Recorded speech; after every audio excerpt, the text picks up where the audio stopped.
Okay, good morning, everybody. 2 days to go. What episode are we now? Four, five, Five? five, 4 or 5. Who Oh knows? yeah, and Georgina here with Mark Gibson. Mark, and BA ons. both, thanks, and but a superior audience knowledge. I've been wanting to do this for a while, and I think with 2 days to go, this is the perfect moment. Perfect moment.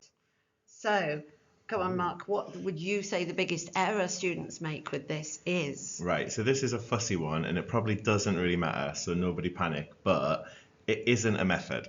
So people write Shakespeare uses dramatic irony, but it's not like a thing. It's not a method he uses. It's not like a rhyme. Yeah, it's not rhyme. part of his writing. It's an effect. So you would be better writing that Shakespeare evokes dramatic irony, or he creates. I like when you said that. Yeah, allows for or relies on dramatic irony. So like it's the outcome of all the other methods. Yeah, definitely structural. But if you do write about it, you are doing a feature of comedy, because comedy relies on it a lot. Yeah. And you'll get method marks. It's been structured so the audience knows and the character doesn't. And possibly the only reason we care is that we've been overthinking this for 10 years. Yeah, so we've been sick of it for 10 years, but it is huge. So, and what about me? What about you, Georgina? Yeah, mine is technique spotters. So Shakespeare uses dramatic irony. Malvolio doesn't know what's going on. The other characters do. End. Yeah, and if it takes over the whole answer. Yeah. And also, so I guess the same as my point, but like it's not quite a dramatic it's not quite an aspect of comedy on its own. And so like if that's all you're writing about as your aspect of comedy, and you're not talking about disguise, you're not talking about mistaken identity, you're not talking about folly, then it is pretty I would say, level. For that person who's just written that the audience knows what Malvolio doesn't and hopes to get a medal just for saying that, I think to lead it on to, leads on to Malvolio looks even more pompous, he looks more ridiculous. You start rooting for him to be taken down a step or two. The impact of that is, does it make you tense? Does it make you frightened? Does it make you hate the character, love the character? Those sorts of It's a bit like in, what this isn't such a thing in our course, but like rhetorical questions. Yeah. The like year 7 answer is that they make the reader think. One. Right. Oh yeah. And then it's like, well, what do they think? Yes. And dramatic irony is the same. It's like, okay, we know more, but then what does it make us think?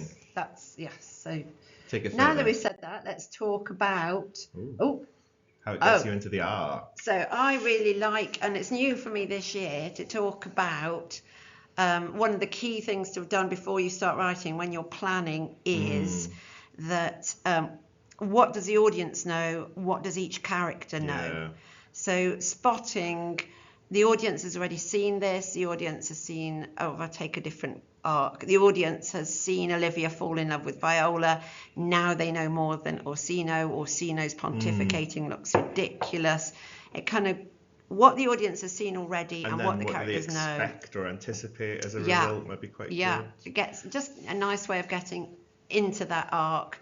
Instead of saying prior to this and writing a bit of plot, prior to this, the audience has seen various things that the characters don't know about. It could be an upgrade there.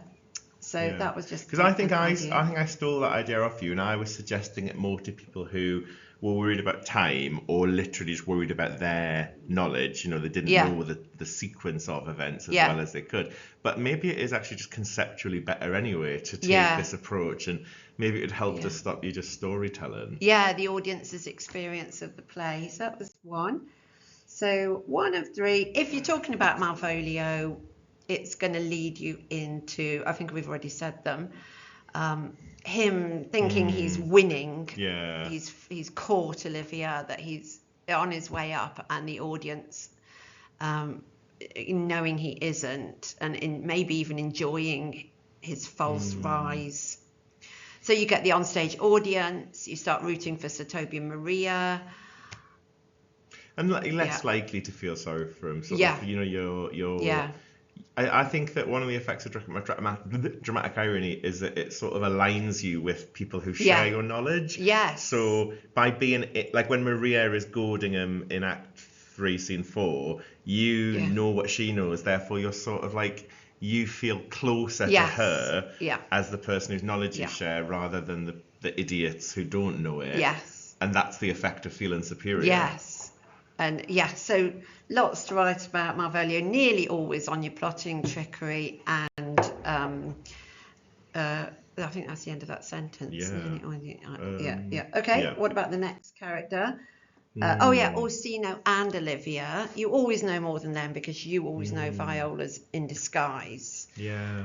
And they're such high, powerful characters that maybe that's the fun, isn't it? That our knowledge is what brings them lower. Yeah. Like they should be at the top of this pile. Yes. But like often they know the least. Yes. And Orsino's mansplaining about love and what women are like.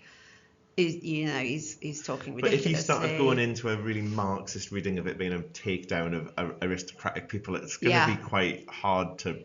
It's not totally convincing, is it? When people are being punished for class mobility elsewhere. Yes, but you could just write a paragraph on this. Forget but that. It's probably more about love than social status, isn't it? You know, they're examples of idiots and love and the sort of stupid things that we do in the name of love. Yeah, very nice. Maybe. Also a good point.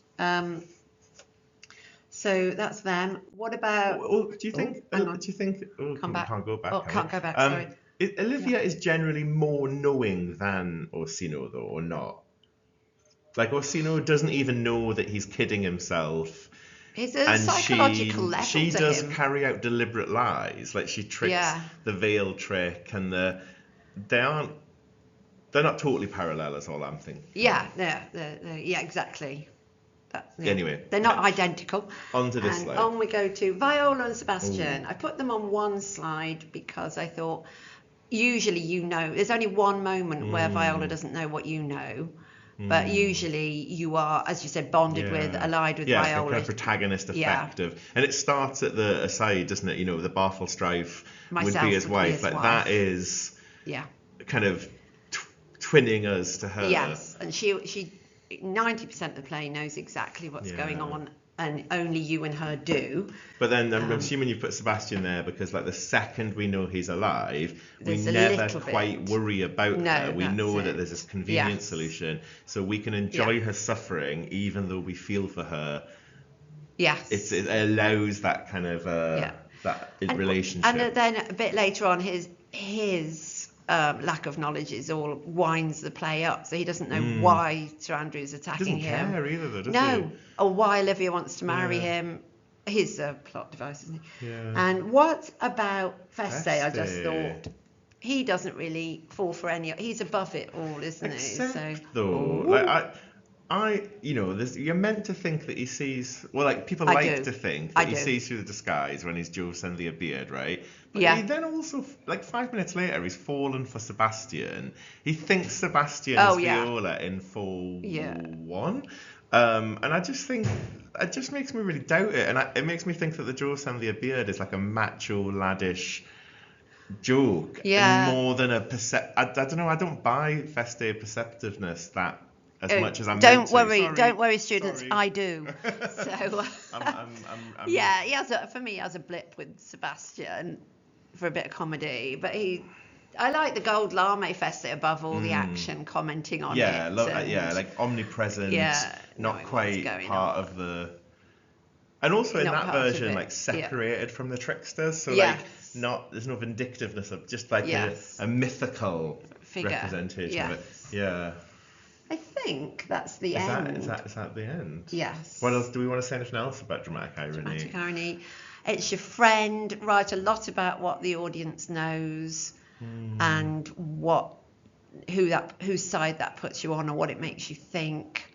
I think you've already done a video on this, but it's tied to that idea of the universal audience, isn't it? It's not, dramatic irony specifically for modern audiences or Elizabethan audiences. It's more like a theoretical, assumed human experiencing the 2.5 hours of the play. Yes. What do they know? What do they not know? So it might even help you to avoid rubbish context. Yeah, that's it. It's not about audience values. It's about what they think and their opinions. It's about their experience of the play. So I will put up a link to my other audience, Avoid Simple History audience video. Hopefully it's popping up along with the subscribe button.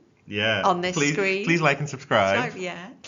And we'll see you maybe tomorrow evening for, or Tuesday evening, a warm-up, but that won't be recorded. And send us your requests for protests. Yeah.